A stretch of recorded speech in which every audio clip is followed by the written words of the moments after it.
Okay, great. All right. Okay, I Thanks. will call this meeting to order, the July 13th Natural Resource Committee meeting at 6:07 p.m.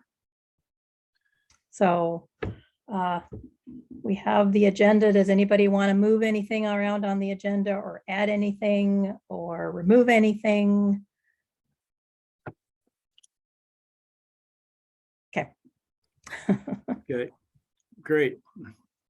So I'd like to see, do we have any, I don't know if we have this on the agenda, but public comment for an items not, I'll make sure of that. Yeah, it says public comments, so. Okay, are there any issues not listed on the agenda? Or is it, Dee Dee is here. I don't know if she would like to speak on items not on the agenda or not. But. No, I'm just here listening, but that would be Emily Freebird, who was the applicant. I just told her to try again. And I actually sent over 2 people. Oh, okay. And she was told actually she was couldn't apply until they had a mayor. So there you go. I think that's since then changed, but there you go. I'll stay out of your hair. Okay, thank you. Thanks, Dee Dee. It sounds like we can actually move ahead with interviews at least, so that's Yeah. good. Yeah. All right, well, So- thanks. New business. Anything else anybody wants to add to anything? I didn't see anything. So new business discussion items. One is the scope of the advisory role of NRC. Right, so in your packet, first I'd like to introduce Carrie Richter. If any of you have not met Carrie, she's the deputy city attorney. Has been working with the city for a very long time and is very familiar with our land use processes and all the various requirements for public bodies and their purview. So we've asked her to come and talk to you informally. This will be pretty informal. In your packet, there's bylaws and your section of code dealing with the NRC. Before we get started, I wanted to ask you guys if you had any questions so that we could kind of get a feel for how to respond before we even get into this. But I read through that packet and I have to admit, it's a lot of legalese and there are parts of it I understand and parts of it I'm just like, this is really confusing. So I think having somebody just at least summarize things would be very, very, very helpful. okay, great. We don't have any visual aids for this other than the stuff that was in your packet. So, but we can probably flesh it out pretty well. So, without further ado, thanks, Carrie. Sure. Well, thanks for inviting me. Pete reminded me that when I was at my old firm, I did a land use 101 training for the NRC, and I was at my old firm, I think 7 years ago. So it's been a long time. It was 2012. It was 10 years ago. It's kind of overdue. So I apologize for that. I'm not going to go through that song and dance because it's longer than the time we have, and I think it digs deeper than I think we need to go for purposes of the question of what is the role of the NRC within the larger scheme of the city, which I think is the task that I've been charged with talking about this evening. What I would suggest is that I should probably get on the rotation again to do a deeper dive after this. But also I wanted to suggest that Jacob Wiley, the city recorder, is also making the rounds with various committees on public records laws and public meetings laws, and that's a good refresher to do as well. So both of those I think ought to be on your radar, and you know, in the next 6 months to bring, especially if you're getting some new members, it would be a good opportunity to bring them up to speed as well. So with that, what we provided, I think Pete provided you, he provided you 2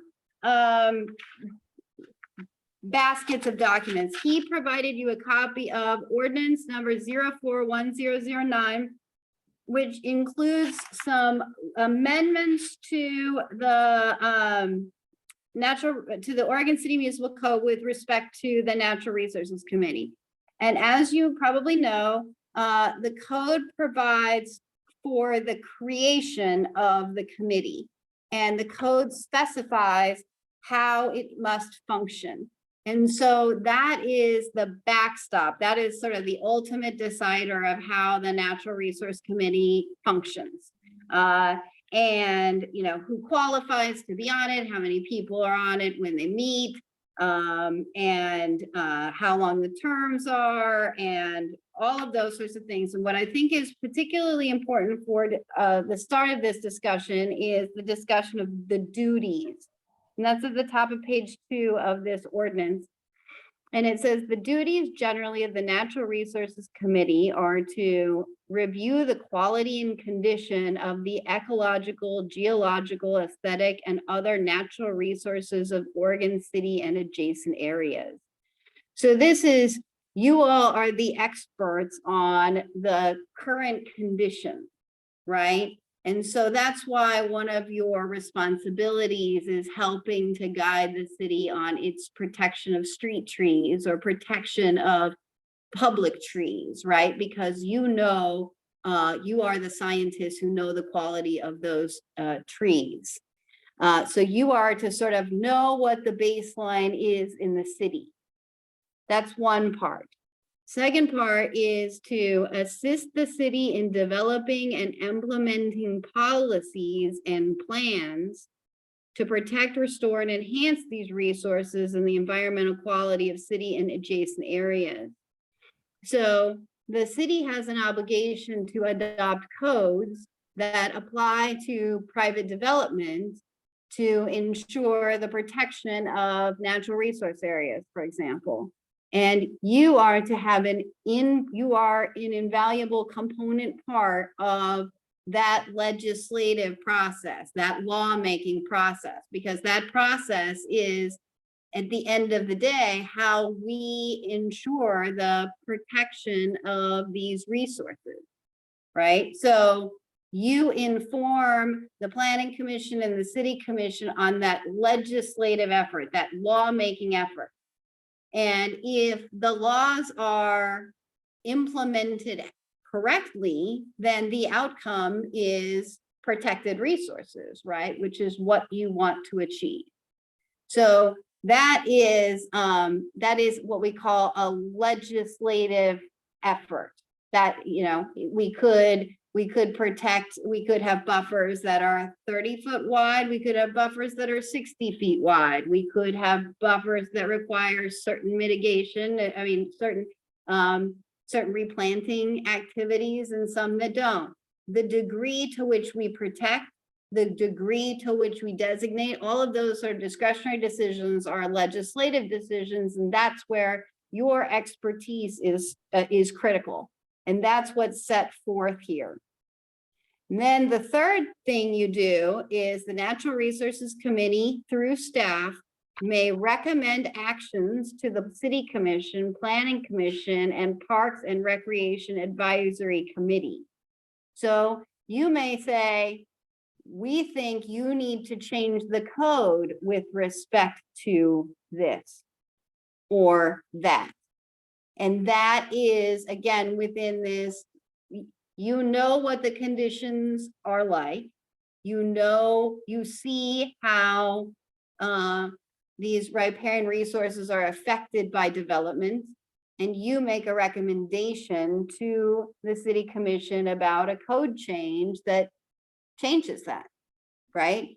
And if you look at the bylaws, it talks about annually you giving a report to the City Commission based on what you prioritize for changes in the code to affect the policy.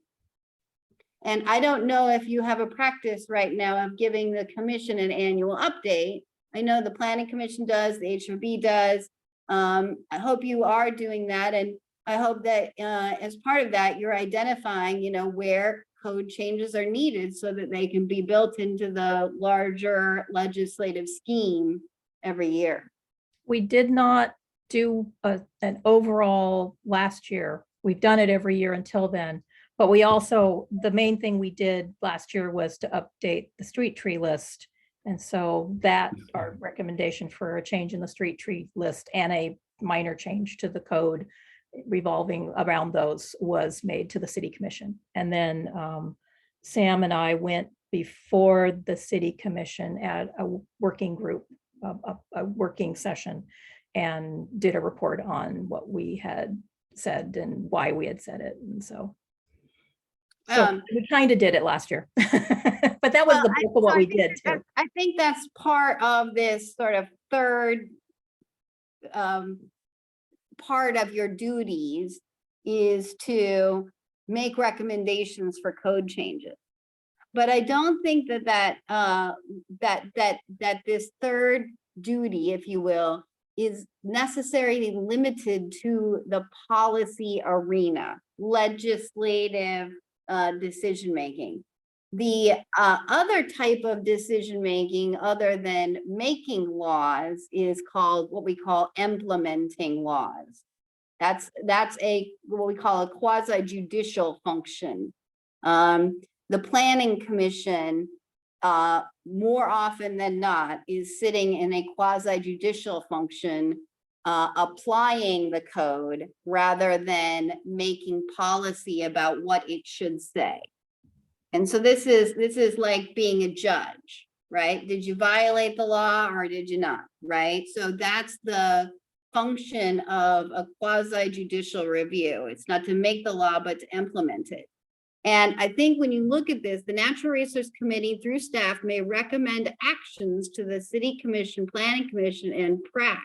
So I think that there is room here in this third duty to suggest that the Natural Resource Committee recommends actions to the Planning Commission in quasi-judicial activities. So the Planning Commission is reviewing an application for a conditional use permit that includes a natural resource overlay district approval as well. And they're going to change the Nrod boundary, or they need an adjustment to the Nrod obligations. That is a Planning Commission action where it may be appropriate for you to inform the Planning Commission about whether or not that an alteration of the Nrod is appropriate here. Or if, oftentimes when an applicant can't meet the letter of the Nrod code, they need an adjustment in those provisions, right? Essentially a variance, right? And usually the code, in order to get a variance, is that you're going to mitigate, you're going to make up for it by your planting some additional vegetation somewhere, or you're going to enhance something elsewhere.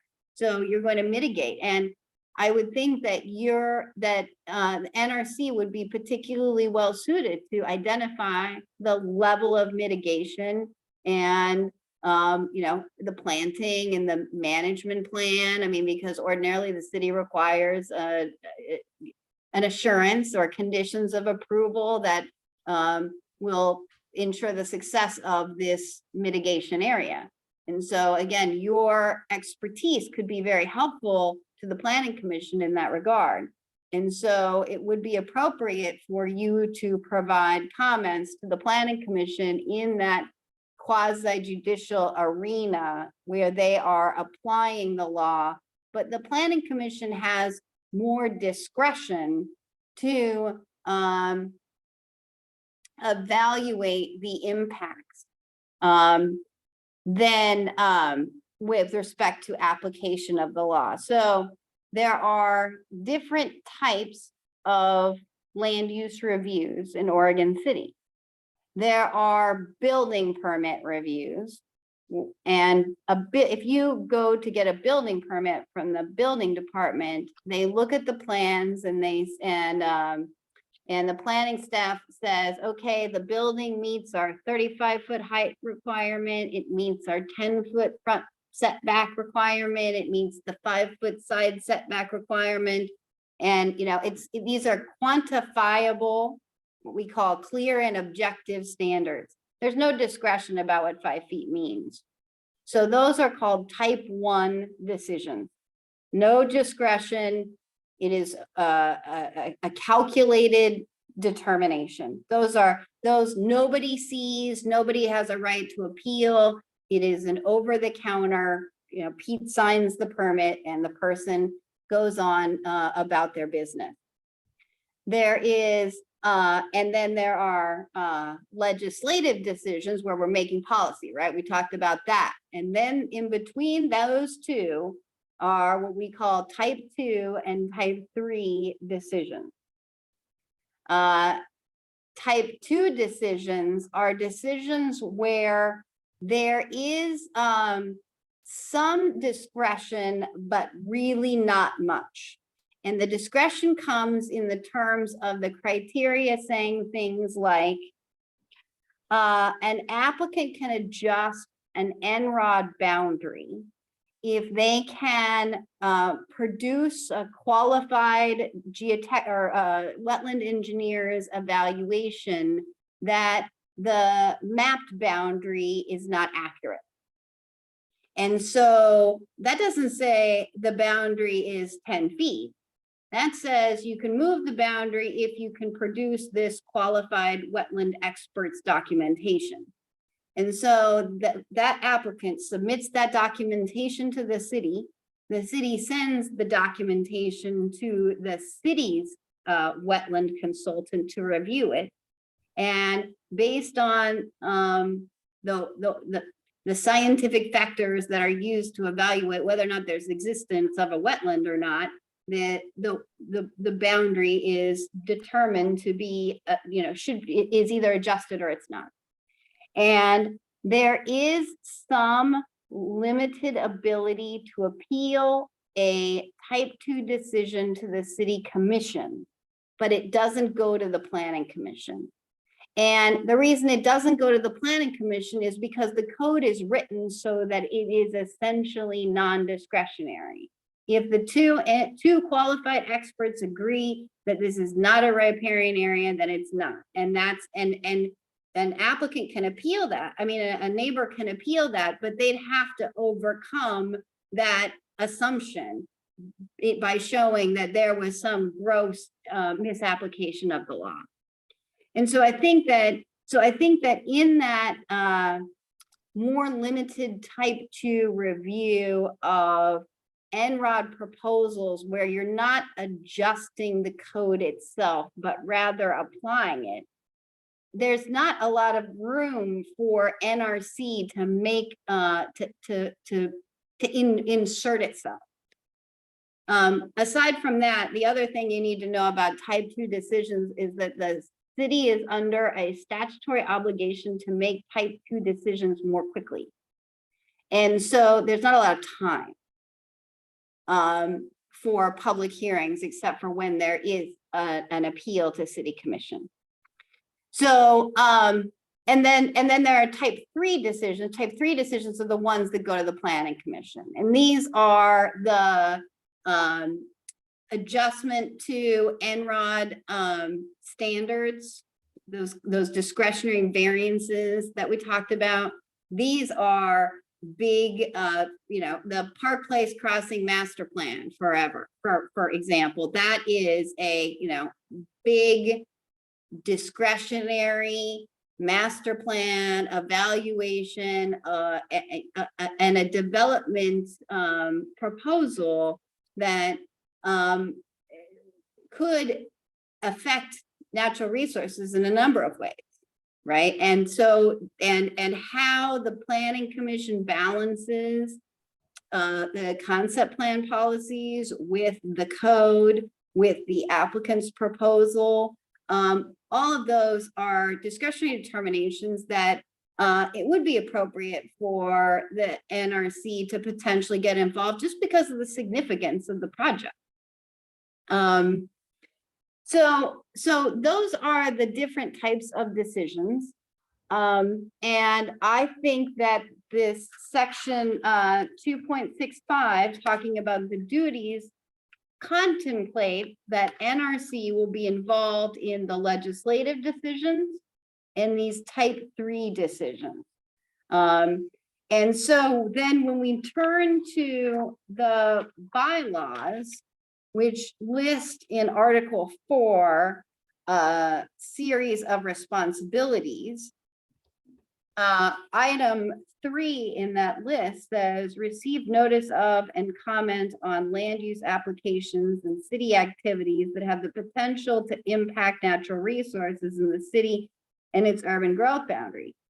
If you read that in a vacuum, you might think that the NRC is charged with commenting on all applications. And you have to read that within the lens of the duties delegated to the NRC by code section 2.65. Does that make sense? Yeah. So that's that piece of, that's the land use piece of the NRC, but that's not, again, all of their quote unquote duties, because if you go to the responsibilities, promotes community involvement in conservation of natural resources, that's separate from land use. That's go out and educate and inform and promote natural resource preservation. And that you are absolutely free to do out, and there is no limitation. But in order to make any decision or implement anything on behalf of the NRC as a group, it takes a quorum of you. And do you all understand what a quorum? A quorum is a majority of you, which I understand there's supposed to be 7, so it's 4. But a quorum can be created out of however many are there, as long as you have at least 3. So, so 2 of you can go to the farmer's market and promote NRC activities. You could promote the new tree list. But if 4 of you were there talking about ways that we should change the tree code, that would trigger what we call a public meeting. And a public meeting has to have minutes, and it has to be noticed. Because the idea is that we want government to happen in the sunshine. We don't want 4 people meeting in Nancy's back room and, it's hard to imagine, the NRC driving the city off a cliff, but you know what I mean, right?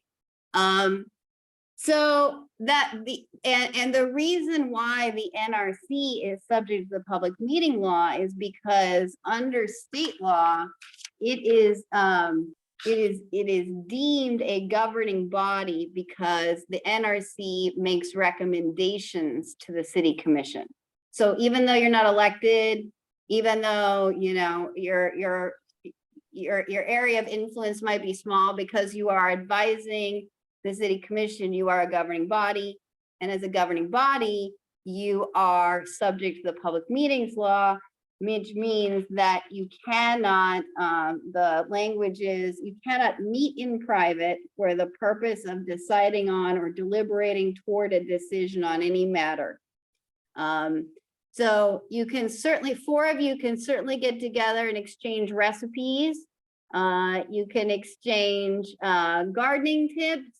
But if you're going to talk about city business, it needs to happen in a public meeting. The corollary to that is that a public meeting can happen when all of you are not in the same place. and it can happen by email. And we call that a serial meeting. So if Nancy sends an email to Brian and says, we need to change the tree list, and Brian says, great idea, and Brian sends the email to Devin, right, and says, yeah, let's add this tree on the list. If it goes to 4 people, you have created a public meeting, even though none of you are actually talking or verbalizing anything. Lane County got in a lot of trouble when they made some decisions about some public contracts by emailing the Board of County Commissioners about how they wanted to handle a public contract. And the result was a fairly hefty fine against Lane County, as well as the members individually. So although I'm not intending to scare you off, the penalties can be significant. And so you want to be really careful that, you know, Nancy, if you decide the time is right to change the tree list or change the code with respect to something else, you email Pete, and Pete will email the group and say, I've received a request to amend the tree list. Let's put it on the agenda for the next meeting.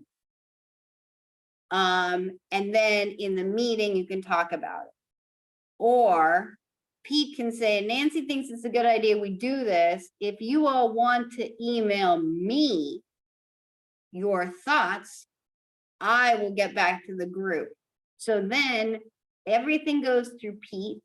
Everything is a public record, and there is no meeting to further the business of the city. Does that make sense? Yeah, and I was aware of that. I mean, at one point we had started emailing, I don't know, a few months ago, and Aquila went, you guys can't do that. Oh yeah, you're right. So sometimes we need to be reminded, but yeah, we do know that in the back of our minds. Any questions about that?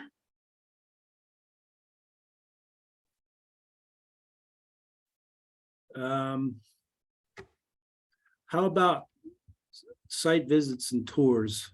Good question. So you are certainly free to go on any site visit that you want, as long as you don't go as a quorum. You know, you don't go as 4, go as 2. And let Pete know that you want to go, so that Pete can put on the agenda that you went. And there can be a discussion at the next meeting about what you saw and whether or not you want to do anything about what you saw. The site visits are tricky because we want evidence to, or facts that become the basis for decision making, to be shared in a public meeting. And a site visit you do on your own, and you formulate your own thoughts about, you know, reflections on what you see while you're there. And oftentimes those don't make it into the public meeting, the forum of the public meeting, the public record. And so we want those reflections memorialized, so that if NRC, so you come to the meeting and say, I went down to Main Street and I saw that the street trees look like this, and we need to do something about that. If you say that at the meeting, then the NRC decides to do something about that and make a recommendation to City Commission. Then City Commission has a factual basis from which to change the code. right? There is this, Nancy went and saw the street trees, and that's how this all started. But without that information, people like me come to the city commission level, having not been at the NRC meeting, and we have to explain a reason why the city commission is doing what they're doing. And it's a lot easier if we have the paper trail, the public meeting trail from which to explain why we're doing the action the city's taking. So the same is true with respect to site visits, educational outreach,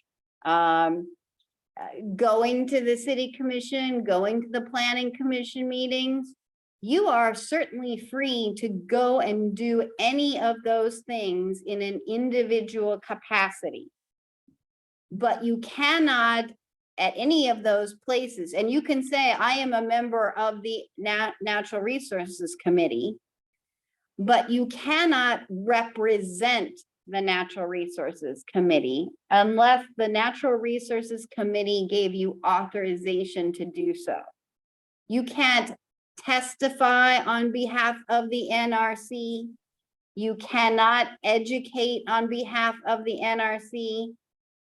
You cannot represent that you are here on behalf of the NRC unless the NRC sends you, which takes a majority vote of a quorum of the NRC. So if the NRC decides they want to testify on the Park Place Master Plan, for example, or concept Park Place Crossing Master Plan, for example, the NRC would have to have a meeting and decide what that testimony was going to be, and then they could send a representative to the meeting to make that statement. It's just like you did when you do your annual reports. Right. You don't just, say, Nancy, go do our annual report for us. Pete puts together the annual report and vets it with you all first, and you all decide that you have consensus that this is what you want to report. And then then Nancy can present it on behalf of the NRC. That's pretty much what we did. We wrote a memo to go to the city commission about the street tree list and our recommendations, sent that to them, and then they wanted us to come to a planning meeting. So Sam and I went representing the NRC because that came from the NRC. Right. Yeah. But what my point is, certainly all of you can go testify as individuals, as tree advocates individually, without consulting the NRC. The key difference is when you come to a planning commission meeting, HRB meeting, you say, I am here testifying on behalf of the NRC, or I am here testifying on behalf of myself as an individual. And you just have to make that clear. Mm-hmm.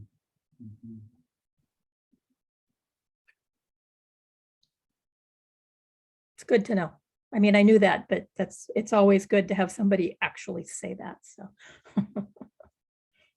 So what other questions do you have about, I've kind of covered a lot of ground, and I'm happy to restate or try to help make it more clear. Please ask away. Where I got confused was not that document, but the chapter 17.49 with the natural resource overlay district. And this was what was added more recently, I think. And a lot of it's what we've already talked about, but there is. Oh, I can show that on the screen if you. Okay, yeah, that would be good, Pete. Okay. And you're probably more familiar with that than I am, because. Maybe. I just came back. I know. Hang on, here it is, I believe. I was just a lowly member back then, not the chair. So Doug and all those other guys. I think this is the one that says 1749-015, Natural Sure. Resources Committee. Yeah, Applicant is encouraged to contact the NRC for input and advice on ways to further the purpose of the Natural Resources Overlay District, whether or not a development application is proposed within the Natural Resources Overlay District. Any advice given by the Natural Resources Committee is non-binding on the applicant and the Natural Resources Committee and shall not relieve an applicant from compliance with this chapter. Yeah. So that's, I think, what we crafted right. with. And I know there's something where if it's I think if it's a type 3 review. That's a good question. Yeah, okay, so further down under, sorry. It's a long Adjustment, document. adjustments from standards. Talks about how if a Enrod use cannot meet one or more applicable standards, then an adjustment may be issued. There needs to be a professional report. The city can require that that report be peer reviewed. Such requests shall be processed under the type 3 development permit procedure. Is that what you're talking about, Nancy? Yeah, and there was something about if they're a type 3 and there's an Nrod involved, that it's supposed to come before us. I know the type 2 usually, sometimes we see them if we're having a meeting when we're in that period, but most of the time we don't see those. But Okay, I don't recall that. I guess that's the clarifying question then. yeah, my understanding was they were supposed to bring them before the NRC if it was a type 3 and there was an Nrod involved. Hmm.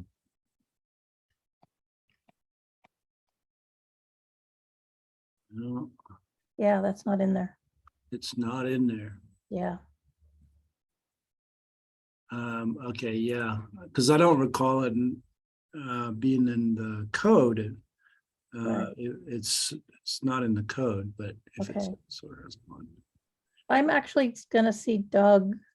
I think next week I'm supposed to see Doug and I'll ask him what he recollects from that. Because Yeah, I all could just right. be remembering things incorrectly. We can talk about it for sure. Yeah.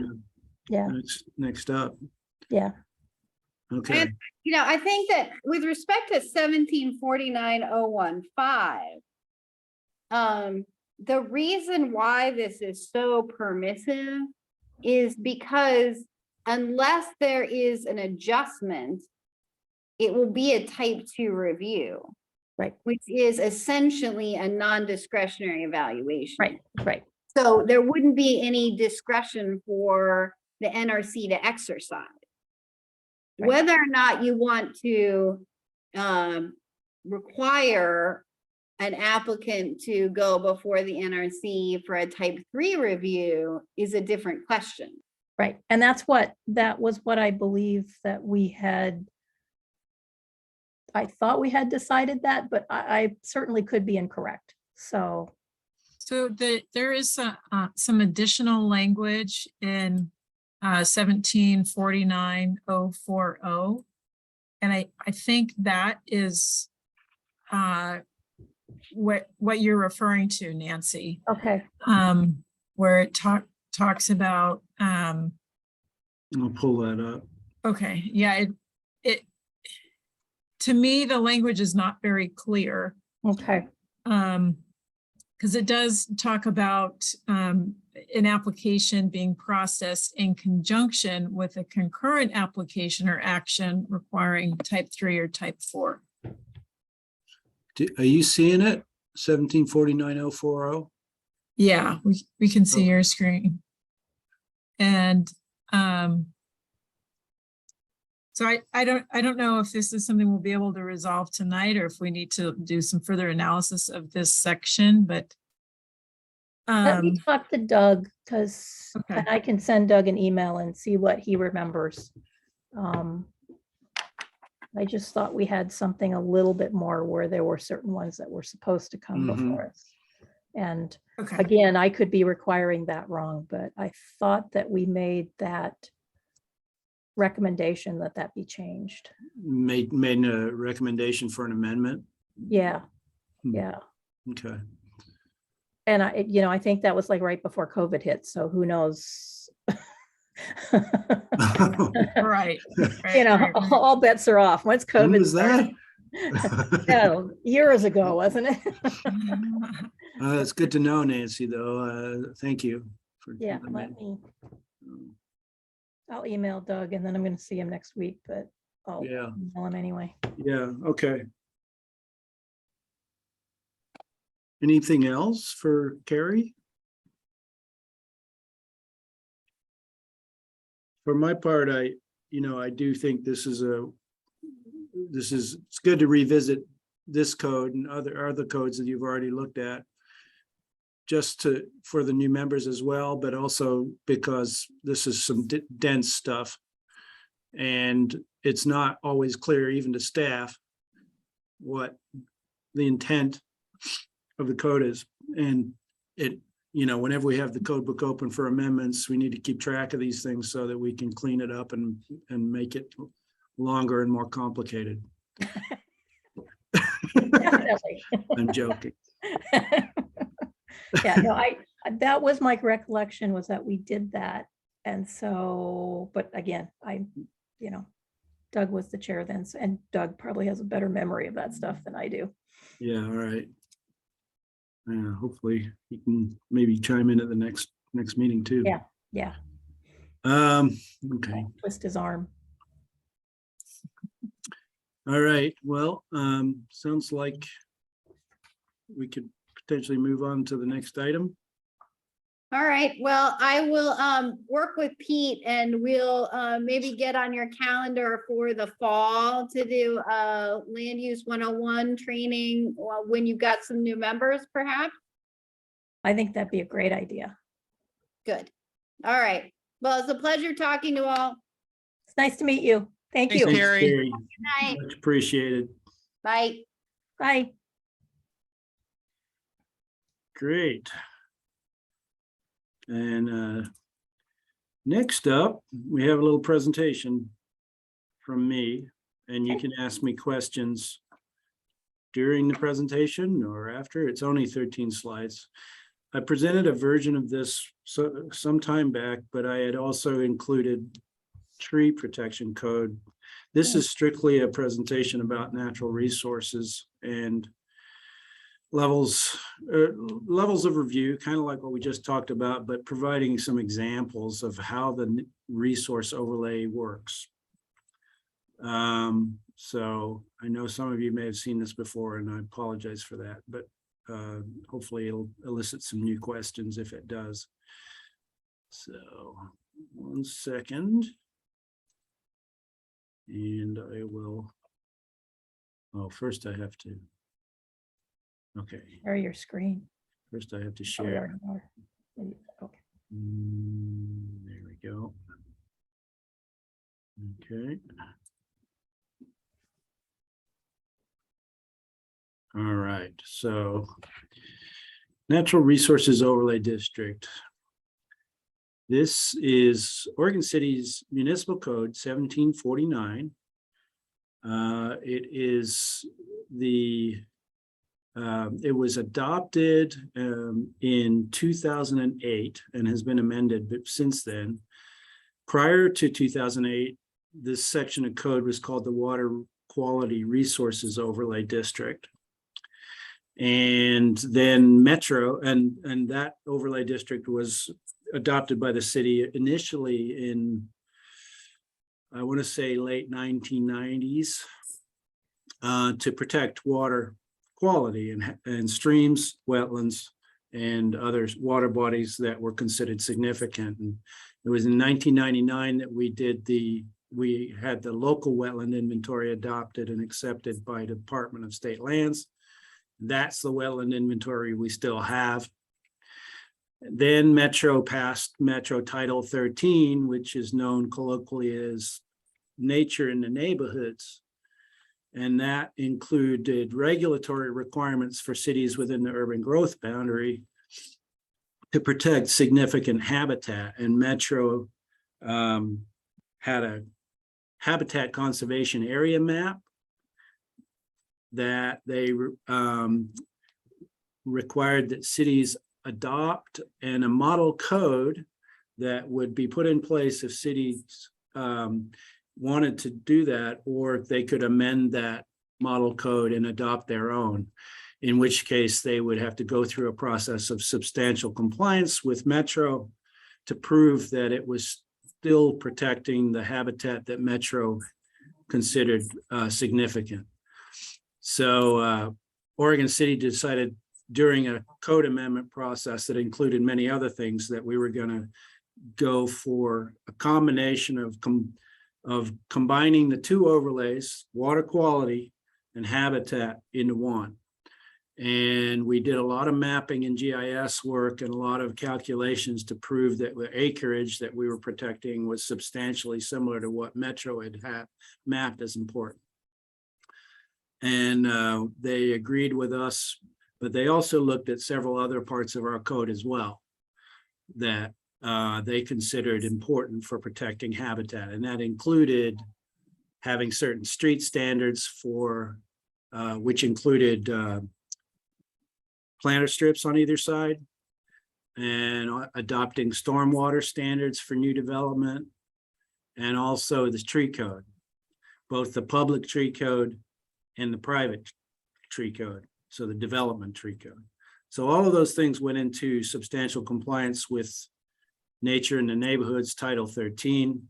We ended up with the current Nrod that we know that's mapped on the city's map, and we adopted that map. That map has not changed, has not been readopted, but there have been a lot of applications that have been through the process of review, land use applications, and I'm going to talk a little bit more about that. And then I think we did the main code implementation for this was adopted in 2010. We adopted the initial code and then we tweaked it a little bit in 2010. So Title 13 specifically requires the removal of code or policy barriers that would inhibit habitat-friendly development practices. And that includes a whole suite of things, from having native plant lists to having low impact development standards for stormwater and buildings and all sorts of other things. And there's quite a bit of variation on how you can meet that. And for each city, Metro audited their code and provided a list of suggestions. So kind of went through that. So what does the Nrod code include? It includes use definitions for what prohibited uses are, what uses are absolutely prohibited, what uses are exempt from Nrod review, and what uses are regulated. So by exempt, we mean things that are so innocuous or have such little impact that they don't require land use review. It's like a type 1 review or no review at all. So you guys worked on a fence code amendment for the Nrod not too long ago. That was an exemption where we included statements that certain types of fences are exempt from review if they meet these criteria. They're 3.5 feet tall, they are split or open rail design, they have room for critters to move underneath 6 inches, and you can't put the footers in a wetland and various other things. So by attaching those specific criteria to the exemption, that allows staff to approve things like that for someone whose backyard backs up to a natural resources area, but they want some kind of privacy or separation. They can't put up a 6-foot chain link unless there's some other issue involved. Standards for utility lines, trails, right-of-ways, and stormwater facilities. So there's subsections within the Enrod code that deal with these very specific things. There are additional standards. on top of the general standards in the code. When this map was adopted, there was already a lot of development within the Enrod. So the map, the code and the map acknowledge that there are pre-existing developments, quite a lot of them, within the Nrod, and there's criteria that's govern that you can't expand too much. You can repair, you can make limited expansions on those structures, but if you want to go over a certain threshold, you have to apply through the type 2 process, just like a new development would. As for the type 2 process, as you've discussed, is limited discretion, mostly clear and objective standards and application requirements. So the majority of Enrod applications are that. Type 3 process is specified for adjustments or alternatives to mitigation standards and things like that. We don't see a whole lot of those.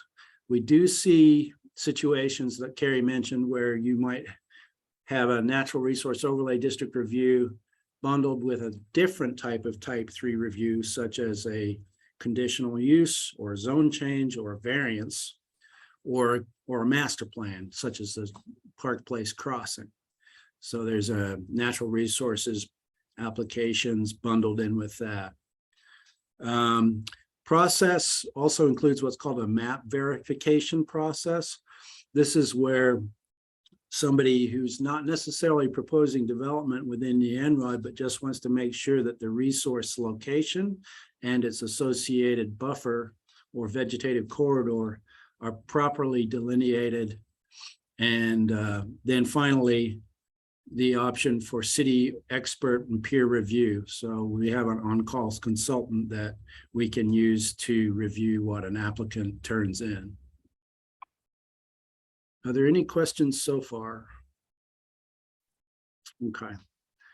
So normally the process for this is an applicant does their due diligence. They come to the planning department or call us or email us and they ask, you know, can I develop this property? And we'll look to see whether there's any overlays. And if it comes up flagged with Enrod, we look at it a little closer and notify the applicant of what the rules are. If they wish to, if the Enrod is taking up a sizable portion of the area that they want to develop, then they're going to probably move forward with a land use application at some point, and they have to do a pre-application conference with city staff. Typical application involves them having to do an on-site delineation of the resource by an expert. Based on that location, they determine the width of the required vegetative corridor, which is, you know, 15 to 50 feet to up to 200 feet, depending on the slope next to the resource. In the case of Newell Creek Canyon and Abernathy Creek and those others, they have big bluffs and steep slopes right next to them. So the resource buffers are pretty big. And then they also prepare a report if they're going to develop within any part of the buffer, which they are allowed to do. They have to analyze their impact on that and prepare an impact and mitigation plan and report. And that's going to be prepared by a environmental professional, either a biologist or wetland or stream specialist. And then we do standard public notice and comment, and we issue a staff report. And it's either a type 2 review or type 3, as I've mentioned. So the Enrod map is made up of a lot of different documents. It includes the 1999 local wetland inventory, but it is also based on all the prior mapping that the city adopted in older codes, for like the water quality area maps that we used to use, LIDAR data, which is our aerial satellite photography showing slopes and canopy areas, the metro habitat map that I mentioned earlier, which was taken in 2002, national wetland inventory, and any adopted comprehensive plan amendments that have natural resources surveys or goal 5 inventories associated with them. And that's what we based the adopted map on, understanding that it's kind of a snapshot in time. And then it's applied through our GIS, or Geographic Information System. And I should mention that the Nrod boundary that we have now is 10 feet beyond what the mandated vegetative corridors are on either side to allow for variations in top of bank or wetland edges. And so it may not reflect existing conditions. The applicant's got to verify the location. And we'll talk a little bit more about this process, but it really, if we're talking about wetlands, then the review is subject to the Standard Corps of Engineers methodology for delineating wetlands. That's prescribed in the code. And we regulate what the Nrod is encompassing or touching. So if we discover a wetland that is not entirely within the Nrod, but is touching the Nrod, that prescribed vegetative corridor of 50 feet has to bump out to accommodate that extra area. I'll illustrate this a little bit more here in a little bit, not this slide, but this is a very basic slide I wanted to say.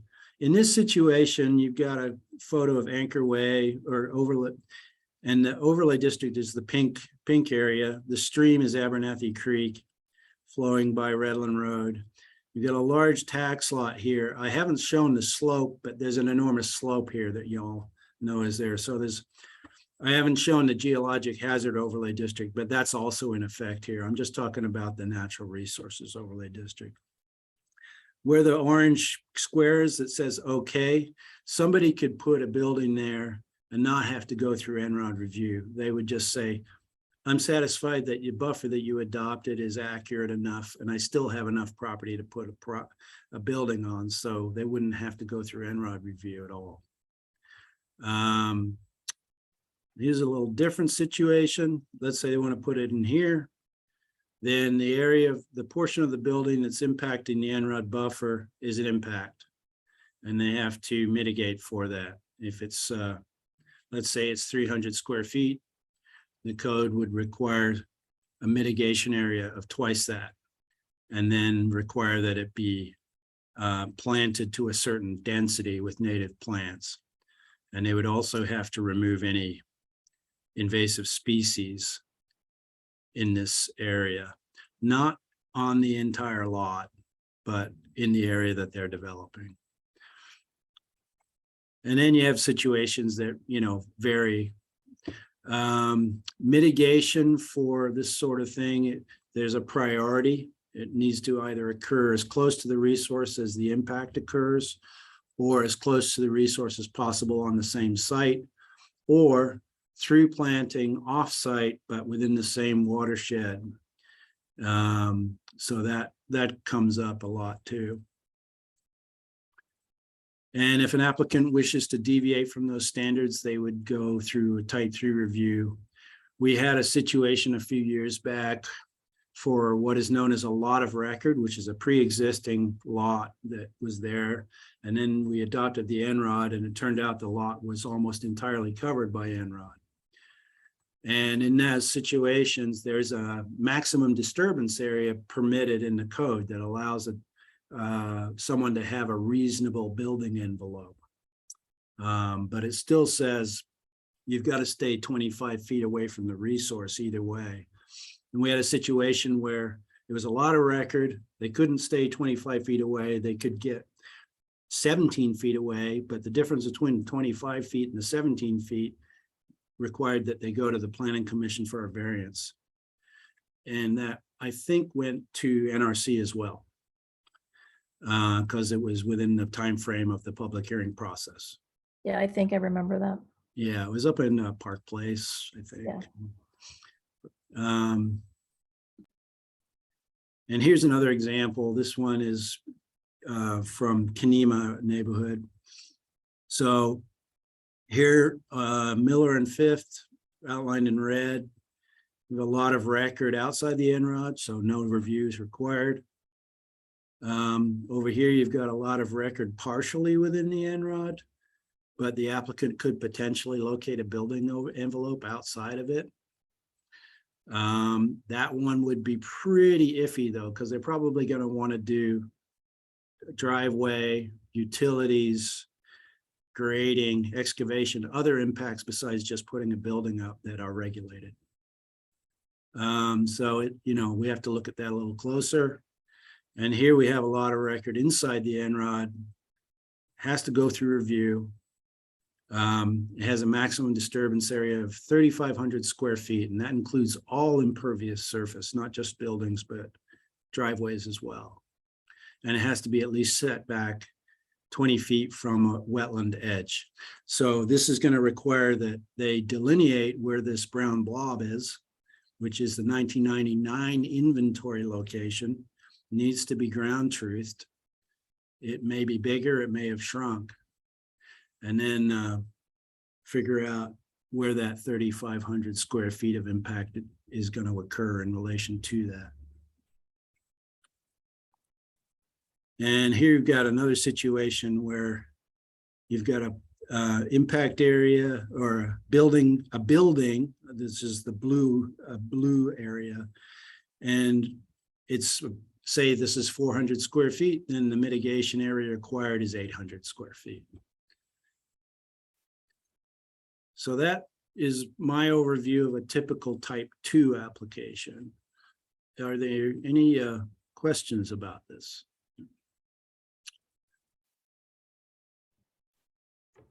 Well, Pete, I guess I was hoping, Yeah. and sorry, I was just clicking through to see if there are any other questions, but there's also the process, maybe I missed it in your slides, but there's that verification process. Oh, yeah. Sorry. So in one Yeah. of those examples, No. where they were trying to build, if the applicants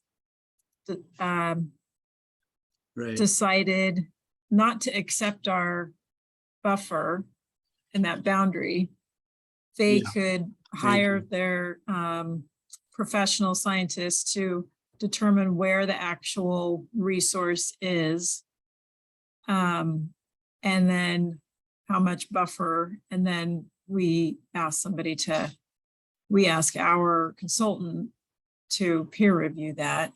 Right. Yeah, let's say this lot wasn't so large and it had the property line. Let's say the property line was closer to where this orange building envelope is, and was definitely pushing it into where the pink area is, and they disagreed with the location of the Nrod boundary. They can go through the verification process, which in some cases is a type 1, if it's very clear that the buffer is based on it. Type 1 verifications are reserved for things that are clear and objective, and there's no doubt that the resource is impacted at all, or the resource is a stormwater channel or along a disconnected drainage ditch, or a stream that's actually been turned into a stormwater underground pipe, and it's on the city's stormwater map, for example. That occasionally happens. So that's what a type 1 is. Type 2 is public notice and comment. They're going to have to have their expert delineate the resource area exactly and show us where the 50-foot boundary is. And then, if for an applicant, the difference is what the city's mapped as a 60-foot boundary with our 10 foot of extra versus the code prescribed 50 feet, they might want to do a verification and show that. And that's an option too. So we do process those verifications as well, but those are not necessarily, those are not the same as delineating the resource, proposing an impact within the buffer and mitigating it for it. They're just clarifying where the boundary exactly is. Does that help? Yeah.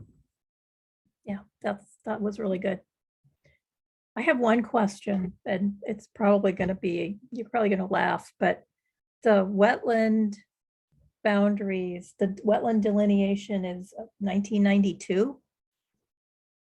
Is that the right date, or it's somewhere back in there? The local wetland inventory? Yeah, was that the national one is the 92? Oh, the national one. Sorry, let me go back to that slide.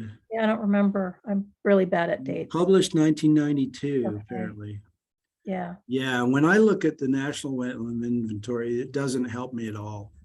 Because, you know, most of the things that are on the local wetland inventory are that's the 1999. yeah.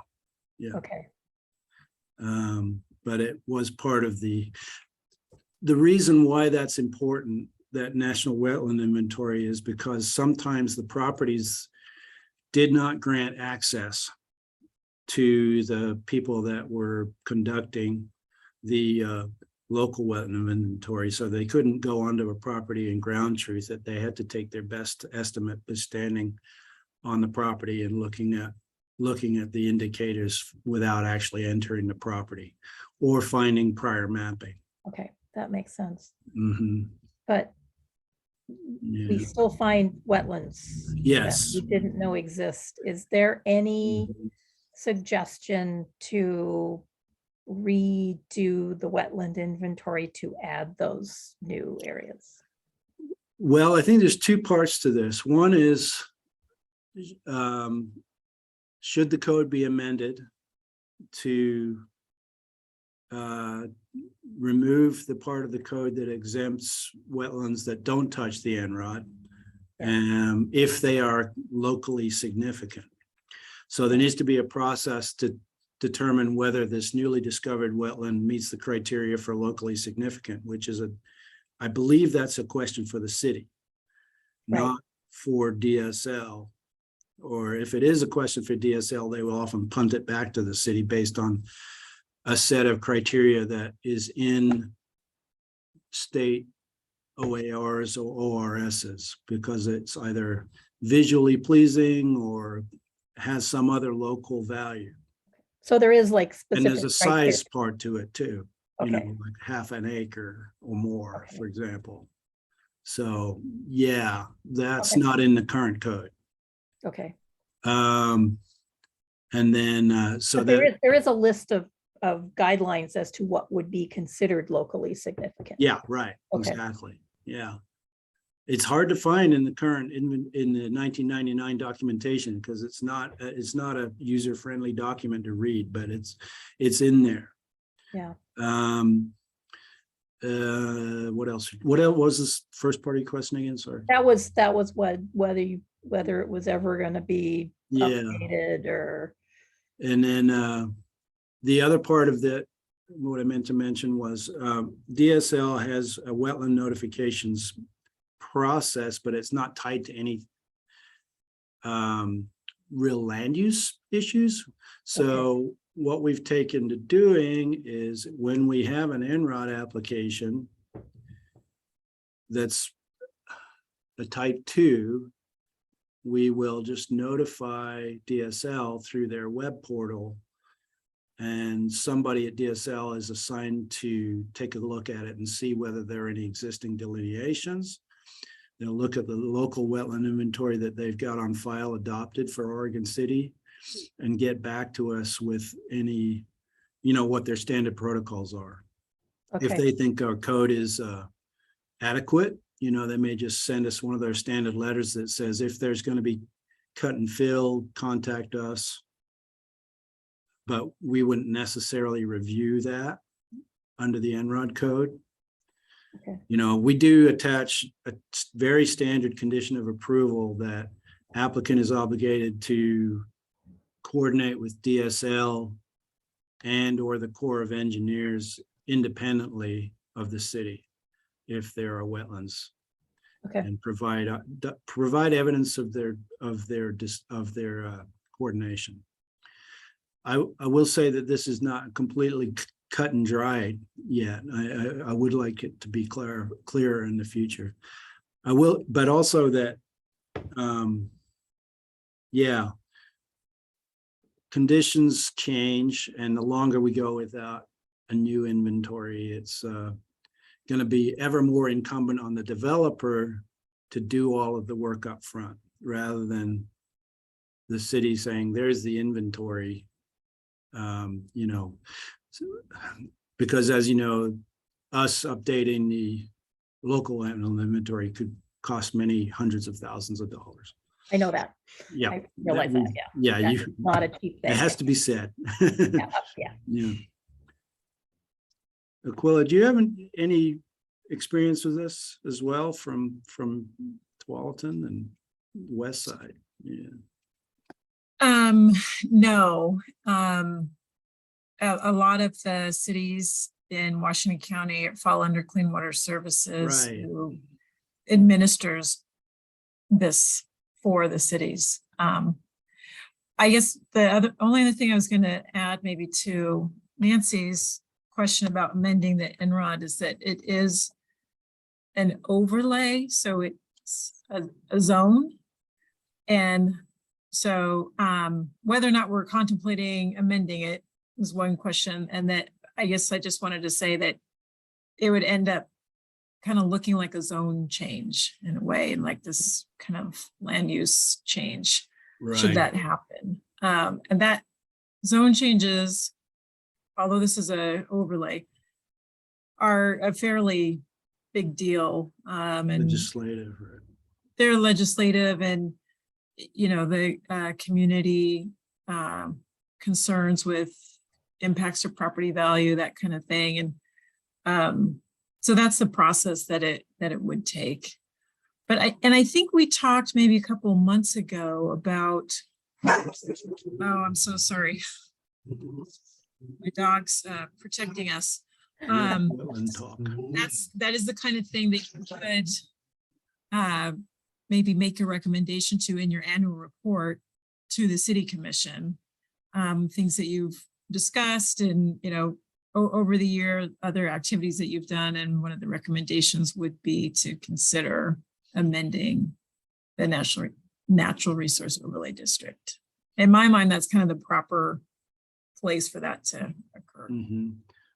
Yeah, I know it came up big time several years ago with the Kenema properties. There was a whole mess down there. Yeah, that was interesting. Yeah.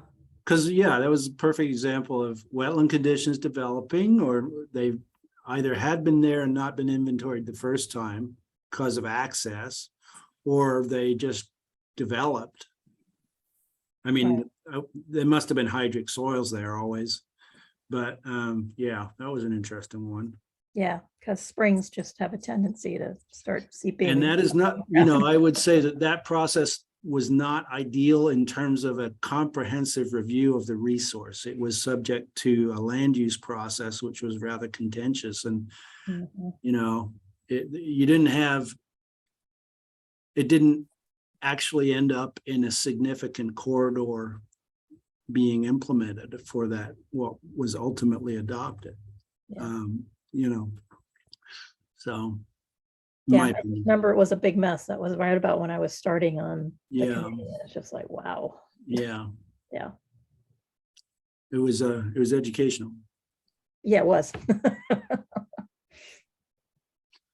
Great. Thank you for the additional questions, everybody. So appreciate that. That's all I have. So if anybody has any questions, if not, we will move on to communications. Does anybody have any communications? I guess I could mention that we have hired 2 new assistant planners. One starts on Monday and one starts the next Monday. So Hey. that's good news. I'm looking forward to and I'll introduce them to you guys, hopefully in the next meeting. Great. Yeah, we're still, we're pretty swamped over here. I can imagine. So yeah, as soon as we can get those guys on board and trained up, it'll be good. It's good to be back. So Glad you're back. thanks, everybody. Future agenda items. I definitely would like to review the applications for new members. I think that's really crucial for us to get new members on board. Right. You know, because we didn't find out until the December meeting that people were leaving. You know, we didn't have a heads up a month or 2 ahead of time. And then the website was just, and that was when the planning department was like in complete disarray. And so, yeah, I know. Is that something we want to talk about, Nancy? Because we kind of left that in the air on the interview, whether we want to do a special session. Oh, yeah. Just wrap that into the next time. We should talk about that a little bit. It's kind of up to you guys. I mean, I don't know that we're going to have a really long meeting next time, so we could start at 6 and interview the candidates. We have a list of questions that we always give the same questions we give everybody. So Right. I think it's They can join coordinating the meeting schedules straight is away, tough right? No, too. I guess not. So I think, yeah, roll it into the next meeting. I don't have strong feelings either way. I think I've got a more flexible schedule than most. So if the group felt like they want to do a special session, that'd be fine for me. But if we don't have a long meeting, might as well just kind of roll it together. And that's all assuming that she's still interested. But it seemed like Dee Dee seemed to think maybe she was. So hopefully. well, there's an Emily here. I don't know if maybe that's that Emily. Hi, Emily. Yeah, that's me. Hope Hi. you're still interested. Are you still interested? Yeah, I definitely am. I had submitted an application back. I think it was, I just was looking through the emails. It was on April 28th. And I had emailed kind of following up. And I don't know who sent me an email saying that you guys weren't accepting new members, I think, until there was a mayor, like an elected mayor in, but. It might have come from the city recorder's office. Oh, okay. Yeah, I would love to join. Dee Dee had mentioned a meeting on the 19th. So like second Wednesday of every month, there are standard meeting times. Right. Okay. And so that would be August, I don't know. 17th. 17th, okay. August 10th. August Right. 10th. Oh, For yeah. second Thank Wednesday. you. Yeah, he's skipping What ahead. did I say? 17th. I'm like, wait, that seems like it's late. Sorry, guys. So we can send you an email to, Yeah, I would love that. It's been really Great. interesting to just listen in tonight. glad you came. It's always Yeah, good to thanks. listen before you actually go, maybe I don't want to do that now. I'm glad we're interesting. Yeah, yeah, no, it's great to listen. No, I enjoyed it. All Okay, so right. Let's anything plan on, else? that'll be next meeting. It will start with interviewing the candidate, or if there's another one, you know, if there's any more, we can do the candidates, and then I don't know that we have a long meeting. I would like to, at some point, put on the agenda to talk about the idea of a city forester. I mean, I brought it up at the city commission and had no's and concerns. And so I think it'd be good to have a meeting to discuss that. And we'd probably want to bring, oh God, I always forget his name. Is it John? Yeah, Lewis, John John Lewis. Lewis. And was it Dante who was? Dante Posada. Yeah, and Yeah. maybe some of the other people on the ground who have input. But I think in order to really make a good recommendation, we need to have a good thing about what are the pros of this and what are the cons of it. And, you know, talk about the value to the city and maybe what it can save money. You know, I mean, at the meeting, Denise was bringing up the fact that it was related to street trees, but she was bringing up the fact about there's people who wanted to cut a street tree down, and they had an arborist who said it was diseased, although it didn't necessarily appear to be diseased, but it was the same arborist who was going to cut it down. And so you get into the conflict of interest. If we had a city forester, they could actually be the person who went out and said, yes, this is diseased, or no, it's not diseased. And then that would take care of that. But I think we need to do like a cost benefit analysis, you know, so get all of our ducks in a row, find out who's on board with this, what benefits it would have to actually the people in the city with boots on the ground, and then look at the cost benefit analysis and maybe do another proposal to the city commission to, you know, this is because I said it once, but we'd have actual good reasoning and some, you know, a better basis for asking for it, which would make more sense. Because obviously several of them would need a little bit more convincing as to why this would be economically a good thing, which I understand. Yeah. So We this- can reach out to John Lewis and his team and just find out which of the next NRC meeting times he's available. I would think it would be better to not do it at the next meeting, just Okay. because if we're going to interview candidates, you know, that could turn into a relatively long, drawn out meeting. So, Yeah. Yeah. Okay. We'll talk to him. yeah, thank you. On the radar for sure. And I don't know, maybe there's other people on the city who would be important to involve in that as well. I do not know, because I really don't know the ins and outs. Dee Well, Dee, do we you have- can suss that out. Go ahead. Sorry. Dee Dee? Hi, I was just thinking, weren't we trying, if we're pushing for a forester advocate, maybe one with a biodiversity background that might be able to help with this whole comprehensive planning in some areas? Yeah, I definitely think it would be good to get somebody who was a certified arborist besides, you know, knowing urban forestry, but you know, and most urban foresters are pretty well versed in biodiversity. So, but you know, the city's going to have to come up with a job description if they decide to hire somebody. So, and I think Sam said that one of the groups that she works for has a bunch of different job descriptions on their website. I don't Oh, remember. that'd be good to know. Yeah. Mhm. Sam is a wealth of information about that kind of stuff. So, Yeah. oh, I want to jump back a minute to communications, just because the news that came out yesterday that probably most of you heard, but the emerald ash borer has been discovered in Forest Grove.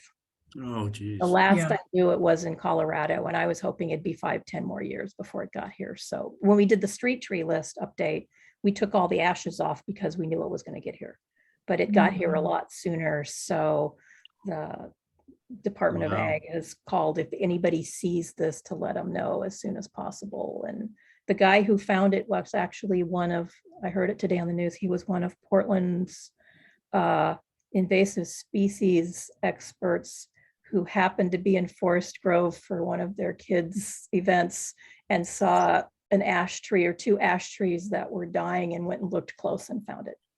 So it's in Wow. Forest Grove and It's it's Forest Grove. not been found here? Yes, somebody had to bring Yeah. wood or a tree in from Oh, Forest wow. Grove Interesting. or from Colorado or from back east or Yeah. something. Yeah. Yeah, so, but this is just, I mean, all of our riparian forests along the creeks are almost entirely Oregon white ash. This is Yeah. horrible. It's bad. So, not that we can do Yeesh. anything about it, but It is here. it is here, yeah.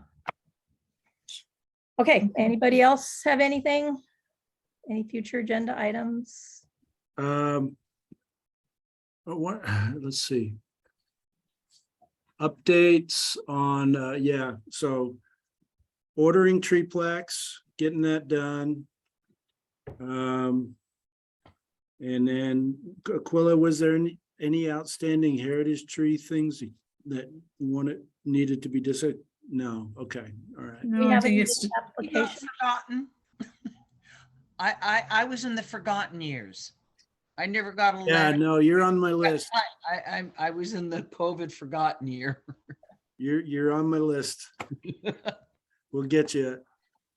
Do we have any other ones that have come in? Have we heard anything from the golf course or the places out Mm, there? No. Okay, Um, wonder I if it'd don't be know when the worth last reaching communication with the out. golf course was. I don't know. I mean, Okay, Mike and I went out there and did a tour and looked at the trees and selected a bunch that we thought would be really good, and Rose was really excited about yeah, them. right. We wanted to And talk to her developer first, but then we haven't heard, and then COVID got worse than it was at that point, and so it might be worth yeah, reaching out to her and to the other couple, because we went and looked at some of their trees too. I see. I can't remember their names. Oh, right. They live on Logan Road. Yep. Yeah. Talk We even went to- down into that pit, where the spring is. We went down there and wandered around, and that's protected anyway because there's a spring down there, so it's in an Enrod, which is great, but we had to go look at it. So Mike and I were wandering around down there. Oh, cool. We had a great time. We thought going in the field is really good. So It is. yeah, All right. Thank you. yeah.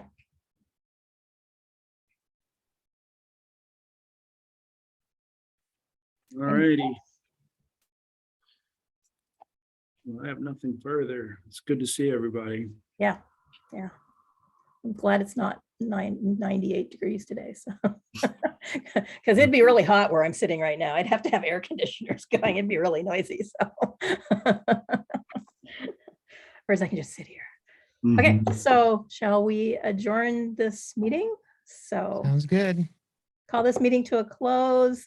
I will see you guys in a month. See ya. Have a Bye. nice day, Bye, Lauren. Devin. Bye, Goodbye, everybody. Brian. Thanks. Bye, Emily, Nancy. See ya.